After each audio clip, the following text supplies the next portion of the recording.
செல்வ பெருந்தகை பதவி காலம் முடிய போது அந்த இடத்த பிடிக்கணுன்ற ஆசையில ஒரு ரெபலா பண்ணிக்கிட்டு இருக்கிறவர் மாணிக் தாக்கூர். அதே மாதிரி ஜோதிமணி, ராஜேஷ்குமார் அவருக்கும் தலைவர் பதவி மேல ஆசை இருக்கு. திமுக கூட்டணிக்கு தோல்வி பயம் வந்துடுச்சு. விஜய் பிரிக்கின்ற வாக்குகள் நாம திரும்ப ஆட்சியை பிடிக்க முடியும். ஒரு வருஷத்துக்கு முன்னாடி இந்த நம்பிக்கை இப்ப இல்ல. ஜோக் என்னன்னா, அதிமுக இருந்து போனது ஒரே ஆளு செங்கோட்டை மட்டும்தான். மற்றவர்கள் போனார்கள் என்றால் 80களில் எம்எல்ஏவா இருந்தவங்க. அவுடேட்டட். காங்கிரஸ் என்னன்னா, இந்த கார் வெளிநாடுகளில் பார்த்தீங்கன்னா பின்னாடி ஒரு கேரவான் இழுத்துன்னு போவோம் தெரியுமா, அந்த கேரவான் தான் காங்கிரஸ். அது என்னைக்குமே தனியாக ஓடாது. தனியாக ஓடின காலம்லாம் 80களோட முடிஞ்சு போச்சு. காங்கிரஸை பொறுத்த வரைக்கும் ஒரு ஆசை இருக்கு. 50ல் 150 சீட்டு கொடுத்தாலும் நிற்கிறதுக்கு நிற்பாங்க. நாளை கீழே தேத்திக்கிட்டு ஜெயிக்க மாட்டாங்க. அதுதான் அவர் சொன்னார் கலைஞர். 63 நாயன்மார்களாக போய் பஞ்சப்பாண்டவர் மாதிரி 5 பேர் வந்துக்கிறீங்க, இதுக்கா 63 கேட்டு வாங்கி போனீங்க. இதுதான் காங்கிரஸ். திமுக எதிர்ப்புனா ஜனங்க என்ன புரிஞ்சுக்கணும், ரெட்டைலைக்கு தான் ஓட்டு கேட்டு வராரு போல விஜய்னு ரெட்டைலைக்கு ஓட்டு போடுறாங்க. நியூஸ்பிக்ஸ் இந்தியா நேயர்களுக்கு வணக்கம். இன்று நம்மிடையே மூத்த பத்திரிகையாளர் திரு முத்தலீஃப் அவர்கள் இணைந்திருக்கிறார். சார் வணக்கம். சார், இப்ப தமிழ்நாட்டில் இருக்கிற அரசியல் கட்சிகள் எல்லாமே பவர் ஷேரிங் அப்படிங்கறத கோரஸா ஒரு குரல் எழுப்புற மாதிரி இருக்கு. இதை ஆரம்பிச்சு வச்ச ஒரு விஜய்னு சொல்லலாமா? அரசுல பங்கு அப்படின்னு சொல்லி அவர் சொன்னதுல இருந்து இப்போ காங்கிரஸ் ஒரு பக்கம் பயங்கரமா ப்ரெஷர் கொடுத்துட்டு இருக்காங்க. மாணிக்கம் தாக்கூர் அவர்கள் போட்ட ட்வீட்டும் தான், இது சீட் ஷேரிங் மாத்திரம் இல்லை, பவர் ஷேரிங் பத்தி பேச வேண்டிய தருணம்ங்கிறாரு.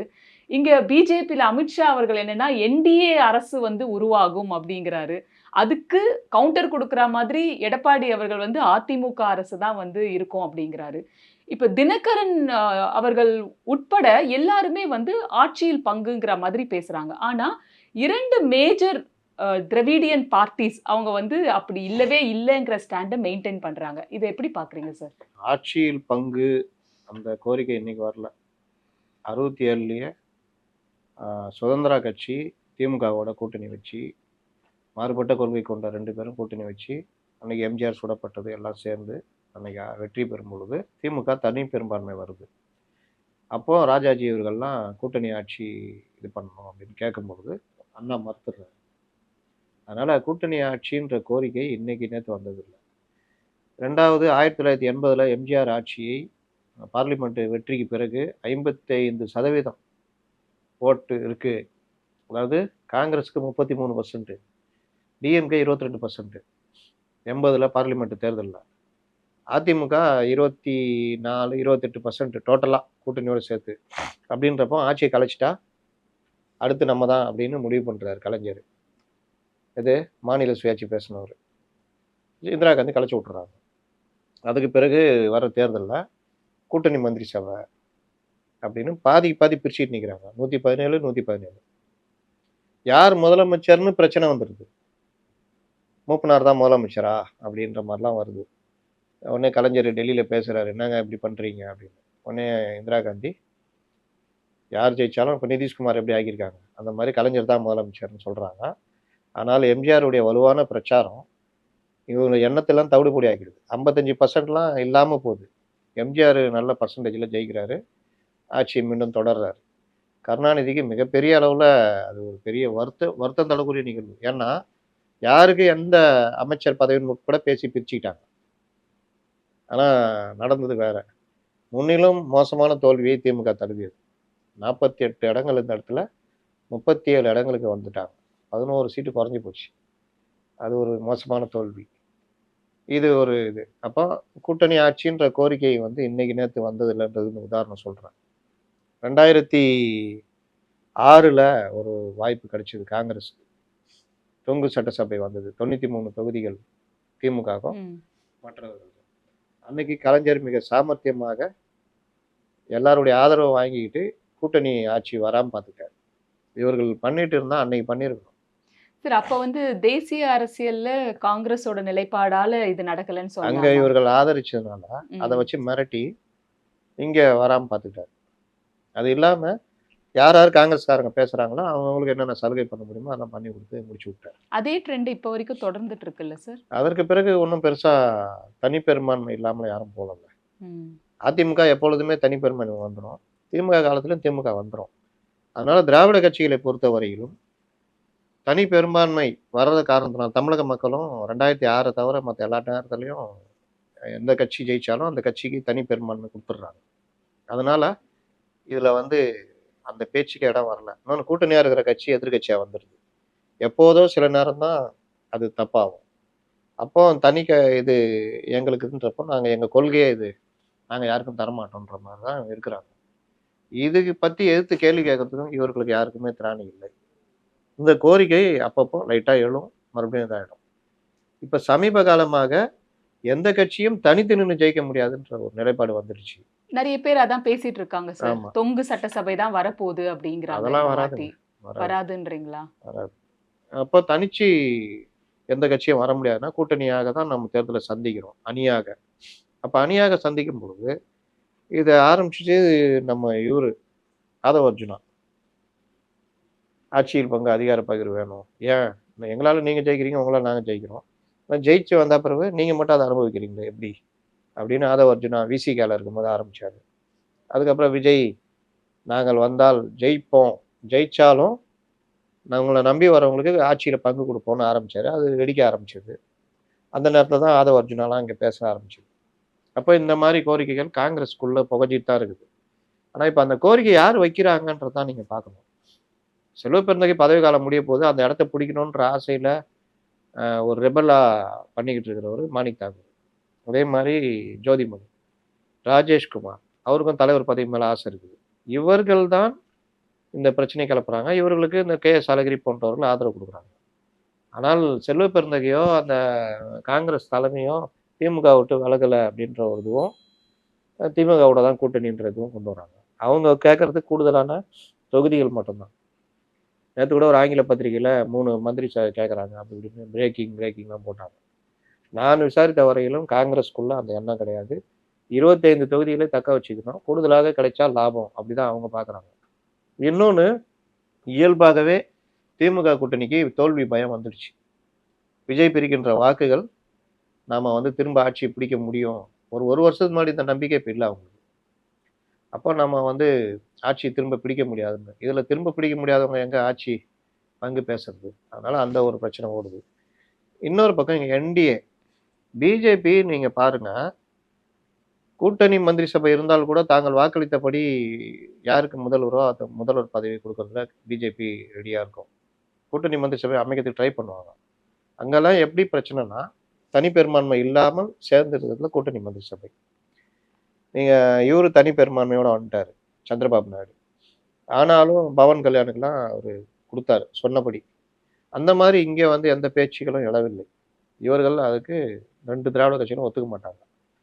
NDA அலையன்ஸ் தான் ஜெயிக்கும்ன்றது பொதுவான வார்த்தை. இந்தியா கூட்டணி தான் ஜெயிக்கும் அப்படின்னு தமிழ்நாட்டில் சொன்னாங்கன்னா கூட்டணி ஆட்சி அப்படின்னு அர்த்தம் கிடையாது. இந்தியா கூட்டணியில் இருக்கிற எல்லாரும் ஜெயிப்பாங்க, தனி பெரும்பான்மை வருகின்ற திமுக ஆட்சி அமைக்கும். அதே மாதிரி தான் NDA அலையன்ஸ் ஜெயிக்கும்னா எல்லாரும் ஜெயிப்பாங்க, தனி பெரும்பான்மை அதிமுக அவங்க ஆட்சி அமைப்பாங்க.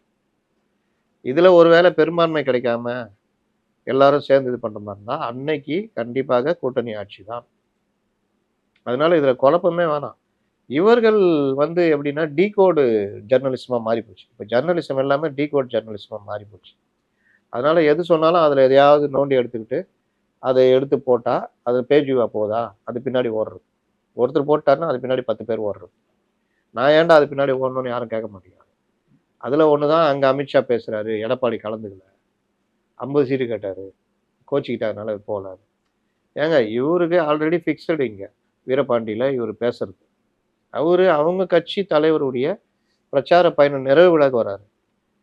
இவர்கள் கூட்டணி பற்றி பல முறை பல இடங்களில் பேசியிருக்காங்க, டெல்லி போய் பேசியிருக்காங்க, இங்கே வச்சு பேசுகிறாங்க, அது நடந்துக்கிட்டு தான் இருக்குது.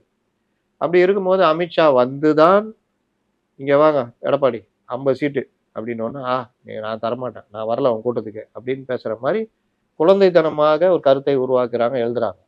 இதையும் பலரும் நம்பிக்கிட்டு இந்த கேள்விகள்லாம் எழுப்புறாங்க.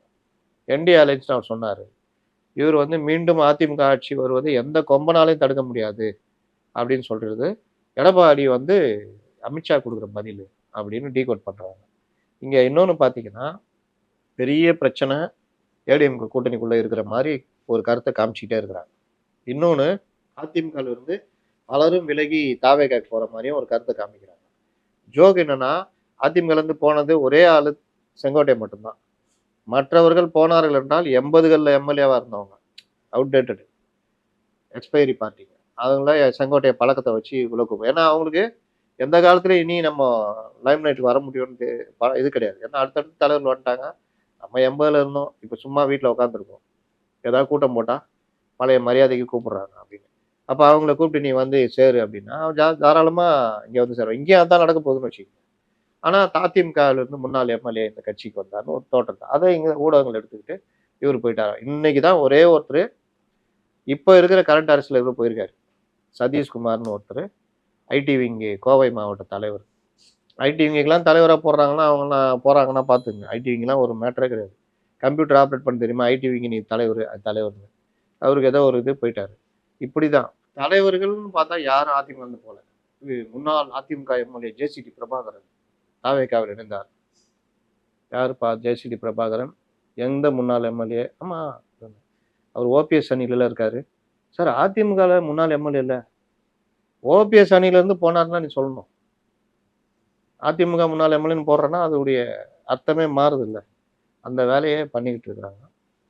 திமுகலேருந்து 2 பேரை பிடிச்சி போட்டேன். அப்போ இது என்னன்னா, அந்த கூட்டணி பலகீனமாக இருக்குன்னு திரும்ப திரும்ப காண்பிக்கிறது. காங்கிரஸுக்கு என்னன்னா, இப்போதைக்கு அதில் ஒரு டீமு விஜய் இருக்காரு, விஜயை காரணமாக காமிச்சு நம்ம கேட்போம், விஜய் கூட போயிடலான்னு. விஜயே தள்ளாடிட்டு இருக்காரு. அப்போ 2 பெரிய நிறுவனங்கள் லேப்பில் ஓடுறதுக்கு ரேஸ் கார் எல்லாம் தயாராக இருக்குது, இன்ஃப்ராஸ்ட்ரக்சர் கரெக்டாக இருக்குது. உங்கள் இன்ஃப்ராஸ்ட்ரக்சர் என்னன்னு கேட்டால் அந்த காருங்க இதுதான் ஓடும், நாங்கள் ஜெயிச்சிருவோம் அப்படின்னு சொல்லிட்டு இருக்காங்க. அந்த மாதிரி நிலைமையில தான் இன்னைக்கு தாவேகா இருக்கு. அது கூட காங்கிரஸ் கூட்டணி போனால், காங்கிரஸ் என்னன்னா, இந்த கார் வெளிநாடுகளில் பார்த்தீங்கன்னா பின்னாடி ஒரு கேரவான் இழுத்துன்னு போவோம் தெரியுமா, அந்த கேரவான் தான் காங்கிரஸ். அது என்னைக்குமே தனியாக ஓடாது. தனியாக ஓடின காலம்லாம் 80களோட முடிஞ்சு போச்சு. இன்னைக்கே அந்த கேரவனை ஏதாவது ஒரு வண்டி தான் இழுத்துட்டு போகணும். அந்த கேரவன் வந்து இந்த பத்மினி ஃபியட்டோட லிங்க் ஆகிட்டு இந்த 2 ரேஸ் கார் கூட ரேஸ் ஓட முடியுமா? ஏன்னா காங்கிரஸுக்கு எந்த காலத்துலையும் தனியாக இயங்கி பழக்கமே இல்லை. அது ஒரு காலம். சரி, இப்போ காங்கிரஸ்ல இருக்கக்கூடியவங்கெல்லாம் குரல் கொடுக்குறாங்க, ஆட்சியில பங்கு வேணும், சீட் அதிகமா வேணும்னு. இவங்களை யாராவது அவங்க கட்சியை வளர்க்கறதுக்கு பெரிய அளவுல ஏதாவது முயற்சி எடுத்திருக்காங்களா இது வரைக்கும்? இவர்கள் எல்லோரும் யாருன்னு பார்த்தீங்கன்னா, காங்கிரஸ் உடைய தலைவராக, தமிழ்நாடு தலைவராக இருக்கிற செல்வ பெருந்தகையை பிடிக்காதவங்க. அவருக்கு சங்கடம் கொடுக்கணும், அவருக்கு பிரச்சனை வரும். நீங்கள் இந்த இதெல்லாம் ஏன் பொதுவெளியில் பேசுகிறீங்க? போங்க டெல்லிக்கு போங்க, பார்த்து சொல்லுங்க. அவரு டெல்லிக்காரும் அவரும் தனியாக ஒரு வேலையை பண்ணிட்டு இருக்காரு. யார்? ராகுல் காந்தி அவருடைய உதவியாளரை இங்கே அனுப்புகிறாரு, விஜயை பார்க்க விடுறாரு. அவரு தனியாக ஒரு இந்த வேலை. இதெல்லாம் தான் குழப்பத்துக்கு காரணம். இதை காங்கிரஸ் மேலிட எப்படி பயன்படுத்திக்குதுன்னா, திமுக இது மூலியமாக டிமாண்ட் கொடுப்போம். அப்போ 25 சீட்டு குறைக்க பார்க்குறாங்க, 25 குறைக்க பார்க்குறாங்க. அதை குறைக்காம நிற்க வச்சு கூடுதலாக ஒரு 40 சீட்டு வரைக்கும் நிற்கிறதுக்கு ட்ரை பண்ணுவோம். காங்கிரஸை பொறுத்த வரைக்கும் ஒரு ஆசை இருக்குது, 50ல் 150 சீட்டு கொடுத்தாலும் நிற்கிறதுக்கு நிற்பாங்க. நாளை கீழே தேத்திக்கிது ஜெயிக்க மாட்டாங்க. ஜெயிக்கிறதுன்னு ஒன்று இதில் 60 சீட்டு சண்டை போட்டு அந்த தேஜஸ்வி யாதவ்கிட்ட வாங்கி 6 சீட்டு ஜெயிச்சாங்க. அதுக்கு அவ்வளோ சண்டை. இந்த சண்டையில் 11 தொகுதியில் 2 பேருமே ஒருத்தர் எதிர்த்து நின்றாங்க. அதில் 9 தொகுதி என்டிஏ ஜெயிச்சிச்சு. இந்த வேலை தான் காங்கிரஸுக்கு. அந்த அடிப்படையில் திமுகட்ட 40 சீட்டு 50 சீட்டுன்னு கேட்குறாங்க. 3 சீட்டு எக்ஸ்ட்ரா கேட்டு சண்டை டெல்லி வரைக்கும் கொடுத்துட்டாரு, போய் தொலைது. 5 பேர் ஜெயிச்சாங்க. அதுதான் அவர் சொன்னார் கலைஞர், 63 நாயன்மார்களாக போய் பஞ்சப்பாட்டர் மாதிரி 5 பேர் வந்துக்கிறீங்க, இதுக்கா 63 கேட்டு வாங்கி போனீங்க. இதுதான் காங்கிரஸ். அப்போ திமுகவுடைய இப்படி இருக்க ஸ்ட்ராட்டஜி டீம் இவங்கெல்லாம் காங்கிரஸ் கன்ஜஸ்டடாக இவ்வளோதான், இதில் நிறுத்தினா இவ்வளோ ஜெயிப்பாங்க, மற்ற தொகுதி நிற்கிறது வேஸ்ட்டு, நம்ம ஆட்கள் அங்கே போட்டால் கொஞ்சம் ஃபைட் பண்ணுவான், ஜெயிக்கிறதுக்கு வாய்ப்பு இருக்குது, அதனால் இவங்களாம் சுருக்கி நிறுத்துவோம். அதே கதை தான் மற்ற கட்சிகளுக்கும். ஒன்றுமே இருக்காது. சிபிஎம்லாம் 10 தொகுதி வாங்கி நிற்பாங்க. எல்லாத்துக்கும் திமுக தான் இறங்கி வேலை செய்யணும். சிபிஐயும் அதே கதை தான். அப்போ அதெல்லாம் சுருக்கி 6 வாங்கிக்கிங்க, 5 ஜெயிப்பீங்க, அப்படி போங்க. இது இவர்களுக்கு ஒத்து வரல. இந்த பழைய அந்த ஜமீன்தார் அந்த மாதிரி ஸ்டைல்லே இன்னும் பார்க்குறாங்க. இன்னைக்கு என்ன நிலைமைன்றதான் மாற்று. அதனால் இப்போ இந்த மாதிரி கழக குரலெல்லாம் காங்கிரஸ் பயன்படுத்திக்கிட்டு என்னங்க சொல்கிறான் பார்த்து பண்ணுங்க அப்படின்ற மாதிரி அதுக்கு பயன்படுத்த பார்க்குறாங்க. அதனால் கூட்டணி இந்த இதுன்றது முதல்ல இந்த அணி ஜெயிக்கணும். எனக்கு தெரிஞ்சு விஜய்னால திமுக தோல்வியை தான் தழுவும், ஆட்சியை கண்டினியூ பண்ண முடியாது. சரி, இப்ப இந்த கூட்டணியில ஏதாவது மாற்றம் வருமா சார்? அமித்ஷா அவர்கள் வந்து 2 நாட்கள் இங்க இருந்ததுக்கு அப்புறம் ஏதாவது ஒரு அறிவிப்பு வரும், ஒரு மாற்றம் வரும். அ தினகரன், ஓபிஎஸ் ஓட நிலை என்னங்கிறது தெரிய வரும். இந்த மாதிரிலாம் பல எதிர்பார்ப்புகள் இருந்தது. ஆனா வேலுமணி அவர்களோட 2 நாட்கள் சந்திப்பு நடந்திருக்கு. அவங்க என்ன பேசுனாங்கன்ற தகவல் வெளியில வரல. இப்ப அங்கேயும் வந்து ஒரு இழுபறி நிலைமையிலேயே தான் போயிட்டு இருக்கோ? இன்னும் வந்து இதுதான் அப்டின்ட்டு தகவல்கள் எதுவும் வெளிவராத ஒரு சூழல் இருக்கோ? அப்டின்றது எனக்கு தினகரனும் ஓபிஎஸும் பர்சன்டேஜ் வைஸ் பார்த்தீங்கன்னா 0.5 கூட கிடையாது, 2 பேரும் சேர்ந்தாங்க. ம். இந்த ஊடகங்கள் தான் அவர்களை பெரிய ஹைப் பண்ணிட்டு இருக்காங்க. எப்படி செங்கோட்டையனை பெரிய தலைவர்மா காமிக்கிறோம், அந்த மாதிரி தான் டிடிவி தினகரனே. அது இதே ஊடகங்கள் தான் ஒரு 6 மாசத்துக்கு முன்னாடி வரைக்கும் டிடிவியை சீண்ட கூட இல்லை. தேர்தல் நேரம் மக்கள்கிட்ட ஒரு உளவியல் தாக்கத்தை ஏற்படுத்தணும், இவர்கள்லாம் போயிட்டாங்க பார்த்தீங்களா, ஏடிஎம்கே ஒன்றுமே இல்லைன்னு காமிக்கணுன்றதுக்காக செட்டப் பண்ணப்பட்ட நரேட்டிவ் தான் இவர்களை பெரிய ஆளா காமிக்கிறது. இன்னொரு பக்கம் டிஎம்கே ஆப்ரேட் பண்ணுது இவங்க. அண்ணாமலையை வச்சுலாம் பண்ணாங்க. இப்போ அண்ணாமலையே நீ தான் கூட்டு வரணும்னு அண்ணாமலை தலையிலே தூக்கி போட்டாங்க. அப்படி பார்த்தோம் இவர் தினகரன் வேலைலாம் காமிச்சிட்டு இருந்தார். இப்போ ஏதோ லேட்டஸ்டா அமித்ஷா இப்போ வந்ததுல இதை பேசி வார்ன் பண்ணியிருக்காங்கன்னு நினைக்கிறேன். நேற்று பேட்டி பார்த்தீங்கன்னா பல்ட்டி அடிக்கிறார். சரி, நேத்து அந்த ஜெனரல் கவுன்சில் மீட்டிங் தஞ்சாவூர்ல இருக்கிறதுல அவர் சொன்ன ரெசல்யூஷன்ல ஒரு விஷயம் சொல்லியிருக்காரு. நிரந்தர எதிரி, துரோகி இப்படிலாம் யாருமே கிடையாது அரசியல்ல அப்படின்னு அவர் கொடுத்த அந்த ஸ்டேட்மெண்ட் எதை காட்டுது சார்? மீண்டும் என்டிஏ கூட்டணிக்குள்ள அதுதான் காட்டுதா? சித்தப்பா கூட்டு மிரட்டிட்டாரு. அப்போ பிளேட்டை மாற்றி போடுறேன். இவ்வளோ நாளா துரோகி. இதுக்கு முன்னாடி ஒரு பேட்டி கொடுத்தாரு, துரோகி, எதிரி இவர்களை தவிர 3வது இதுக்கு நாங்கள் ட்ரை பண்ணுவோம் அப்படின்னாரு. தாவேக்காக ட்ரை பண்ணாரு. அங்கேயும் சிக்னல் கிடைக்கல. இங்கே இவங்க கூப்பிட்டு சொல்லிட்டாங்க, நீ எந்த கட்சிக்கு போறியோ அந்த கட்சியே இங்கே வரத்துக்கு சூழ்நிலை இருக்கிட்டுது. நீ அங்கே போனால் நீ தான் மாட்டிக்குவ பார்த்துக்கோ. பேசின அடிப்படையில் இப்போ அவர் வந்து என்டிஏக்குள்ளே வரதுக்கான முயற்சி இருக்குது. எடப்பாடிட்டையும் பேசிட்டாங்க, நீங்கள் எதாவது பார்த்துட்டு போங்கன்ற மாதிரி, இவங்க வாங்குற சீட்டில் அவங்களுக்கு எதாவது கொடுக்குற மாதிரி. ஓபிஎஸ் ஒன்றும் பிரச்சனை இல்லை, கடைசி நாள் வரைக்கும் ஏப்ரல் மாதம் கூட கூப்பிட்டு சேர்த்துக்கலாம். பிரேமலதாவும் அதே கதை தான். நேற்று அவங்க ஒரு புது கதை சொன்னாங்கல்ல, அந்த கதையெல்லாம் வர வர வர அப்படியே கதை வசனமா கொட்டி வச்சு இது எப்பதான் கிளைமேக்ஸ் வரும் சார்? ஏன்னா ஜனவரி தேர்தல் இந்த நாட்கள் ரொம்ப நெருங்கிடுச்சே. இந்த பொங்கல் கழிச்சு அதுக்குள்ள வந்துடும். அநேகமா ம். பிரதமர் வரும்பொழுது எல்லாரையும் மேடை ஏற்றணும்னா இவங்க முயற்சி முயற்சி எடுக்கிறாங்க. பண்றாங்க. தாவேகாவோட நிலைப்பாடு அப்படியே தான் இருக்குமா? தாவேக்காவிட்ட பேசிட்டு தான் இருக்கிறாங்க, இவர்களும் பேசிட்டு தான் இருக்கிறாங்க. எலெக்ஷனுக்கு முன்னாடி குற்றப்பத்திரிகை தாக்கல் செஞ்சிடுவாங்களா சார் கரூர் விவகாரத்துல? அதெல்லாம் பண்ண மாட்டாங்க. பண்ண மாட்டாங்க. அப்படியே விசாரணை அதுன்னு ஓடும். இது ஒன்று. அவர்கள் சிபிஐ விசாரணையிலையும் பல விஷயங்கள் கூட்டணி கொண்டு வரதுக்கான இதுவாக தான் மாறும். அதனால தன்னுடைய நிலைமை, தன்னுடைய பலம் இதெல்லாம் உணர்ந்தாருன்னா அவர் என்டிஏ கூட்டணி தான் போவார். அவர் ஒரு கூட்டாம்போக்கில் இருக்கிறதெல்லாம் எல்லாரும் சொல்கிறதெல்லாம் நம்பிக்கிட்டு இருந்தாருன்னா பெரிய பின்னடைவை சந்திப்பார். அதற்கு பிறகு அவர் மீண்டும் திரைப்படம் நடிக்க போகிற ஒரு நிலைமை கூட ஆகும். இதுதான் விஜயுடைய நிலைமை. இப்போ இருக்கிற சொல்கிறவங்க நாங்கள் அப்படியே வளர்ந்துட்டோம் இப்படி வளர்ந்துட்டோம்னு சொல்கிறவங்களாம் ஒரு தேர்தலை கூட சந்திக்காதவங்க. அருண்ராஜோ, சிடி நிர்மல்குமாரோ, ஆதவ அர்ஜுனாவோ இவர்கள் அரசியல் தலைவர்களாக ஒரு தேர்தலையும் சந்திக்காதவங்க. இவர்கள் தேர்தலில் எப்படி வேட்பாளரை தேர்வு செய்யணும், எப்படி தேர்தலை சந்திக்கணுன்றதை பற்றி அனுபவமே இல்லாதவங்க. இவங்க உட்காந்துட்டு இந்த ஜோசியம் சொல்கிற மாதிரி சொல்லிட்டு இருக்கிறாங்க. இது நடைமுறையில் வரும்போது தான் அவர்களுக்கு அதனுடைய கஷ்டம் தெரியும். அதுக்கு தான் முன்கூட்டியே சொல்கிறோம், உங்களுக்கு ஒரு பயிற்சி களமாகவும் இது அமையும், ஒரு 40 எம்எல்ஏ கிடைப்பாங்க, அடுத்தடுத்து நீங்கள் ட்ராவல் பண்ணலான்னு. இதை தான் அவர்களும் சொல்லி கூப்பிட்டு இருக்காங்க. போகிறது நல்ல இது, தாவறதுக்கு முன்னாடி 2 அடி பின்னாடி போகிறோம்ல, இங்கே இருந்தால் இப்படி தாவிட முடியாதா? ஏன் 2 அடி பின்னாடி போகிறோம்? அப்போ தான் இன்னும் முன்னிலும் வேகமாக ஓடி வந்து தாவ முடியும். அந்த இது பின்னாடி போகிறதா ஒரு பெரிய கௌரவ குறைச்சலாக நினச்சிட்டு இருக்காரு. அதோடைய இதை அவர் அனுபவிப்பார். எதிர்க்கட்சிகள் இப்படி சிதறி இருக்கிறது, ஒரு அணியில இல்லாம இருக்கிறது தான் வந்து திமுகவுடைய மிகப்பெரிய பலமா இப்போ இருக்கு அப்படின்னு சொல்றாங்கல்ல சார். இந்த சூழல் தொடர்ந்தது அப்படின்னாக்கா டிஎம்கேக்கு தான் எட்ஜ் அதிகம் அப்படிங்கிறது உண்மைதானே? 2024 நீங்கள் சொன்னது இருந்தது. ம். 25க்கு பிறகு நிலைமை மாறிடுச்சு. ம். 2024 இவர்களே எதிர்க்கட்சியை ஸ்பிளிட் பண்ணாங்க. அதுக்கு அண்ணாமலையெல்லாம் பயன்படுத்திட்டாங்க. அன்னைக்கு 2ஆ பிரிஞ்சு கிடந்தாங்க. இவர்களுக்கு எளிதாக போச்சு. 2025க்கு பிறகு விஜய் கட்சியை ஆரம்பிச்சிட்டார். விஜய் பிரிக்கின்ற வாக்குகள் விஜயை சுற்றி தான் அரசியல் சுழல்கிறது. அப்போ விஜய் பிரிக்கின்ற வாக்குகள் விஜய் ஒரு ஸ்பாய்லர் அப்படின்னு தான் என்கவுண்டருடைய இது. அவர் தனியாக நின்னா ஸ்பாய்லர். அப்போ யாருடைய வாக்குகளை விஜய் பிரிக்கிறார் அப்படின்னு பார்த்தீங்கன்னா, போன தேர்தலில் எதிர்க்கட்சியாக வர லெவல் தான் வர முடிஞ்சது. அதிமுகவில் தோற்று போனார்கள். அப்போ எல்லோருமே பொதுமக்கள்ல இருந்து எல்லோருமே பெரும்பாலானவர்கள் வாக்களித்து வெற்றி பெற வச்சது திமுக அணியை. விஜயுடைய கட்சியினுடைய அன்னைக்கு ஓட்டு போடுகின்ற ஒரு குறிப்பிட்ட பர்சன்டேஜ், ஒரு 6-7% ஆட்கள் 2021 கண்டிப்பாக திமுக கூட்டணி தான் வாக்களித்திருப்பார்கள், விஜய் உட்பட. ஏன்னா அவரே சொல்லிட்டாரு. அப்ப அவர்கள் எல்லோருமே இப்போ விஜய்க்கு தான் வாக்களிக்க போறாங்க. அப்போ எடுத்த உடனே திமுகவுடைய அடிப்படை வாக்கான அவங்களுடைய 45%லேருந்து 7% விஜயுடைய ரசிகர்கள் விஜய்க்கு அப்படியே பேர்த்துக்கிட்டு இங்கே வரப்போறாங்க. சிறுபான்மை மக்கள் இதுவரைக்கும் நீங்க சொன்ன மாதிரி ஒரு எட்ஜி யாருக்கும் போட முடியாது, இவங்களுக்கு மட்டுமே அப்படின்ற மாதிரி. ஏன்னா அந்த சைடு பாஜக இருக்கு, போட முடியாது. இப்ப விஜய் வந்தனால அந்த சிறுபான்மை மக்கள்ல, அதுலயும் குறிப்பாக அதுல இருக்க இளைஞர்கள்ல பெரும்பாலானவர்கள் 100% விஜய்க்கு எங்கள் ஓட்டுன்ற முடிவுல இருக்காங்க. அப்ப கிறிஸ்தவர்கள், முஸ்லீம்கள் அதுல இருந்து 13% வச்சிருக்காங்க.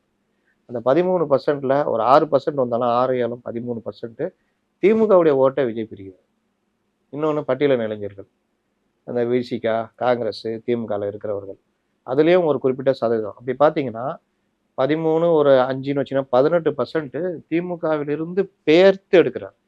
அப்படின்னா 45ல் 18 போச்சுன்னா 27% ஆயிடுவாங்க திமுக. இவர் 18%. ஏன் இங்கே பிரிக்க மாட்டாரா அப்படின்னா, இங்கே இவர்கள் ஏற்கனவே இழந்தது அதிகம், அதெல்லாம் போகதான் 41 வச்சிருக்காங்க. அதில் ஒரு 7% பிரிக்கிறாருன்னு வச்சுக்கோங்க. 18-7-25ன்னு வச்சுக்கோங்க. 27, 25, அங்கே 7 போனதுனால 41ல் 7 போனால் 34. கணக்கு போட்டு பாருங்க.